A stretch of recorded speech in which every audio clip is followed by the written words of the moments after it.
بسم اللہ الرحمن الرحیم۔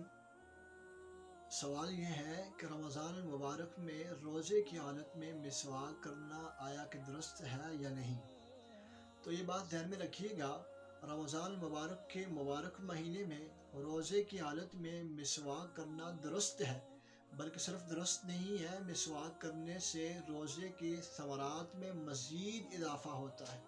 اس لیے کہ نبی کریم صلی اللہ علیہ وسلم نے فرمایا السواک مطہرۃ للفم ومرضات للرب، کہ مسواک کرنا منہ کو صاف کرتا ہے اور رب العالمین کی رضا کا سبب ہے۔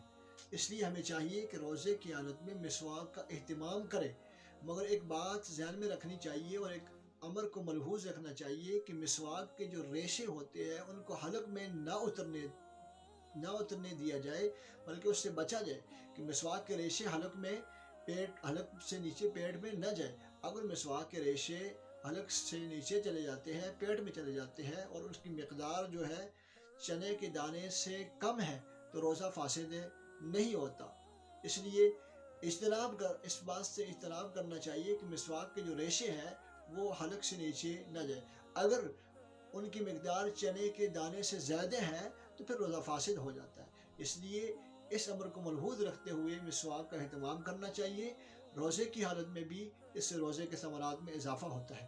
ہاں، جو دوسری بات ہے ٹوتھ پیسٹ کرنا اور ٹوتھ پاؤڈر، ان کا حکم ایک ہی ہے کہ روزے کی حالت میں ٹوتھ پیسٹ اور ٹوتھ پاؤڈر سے اجتناب کیا جائے، اس لیے کہ اس کے اثرات حلق میں جاتے ہیں اور اس سے روزہ فاسد ہو جاتا ہے۔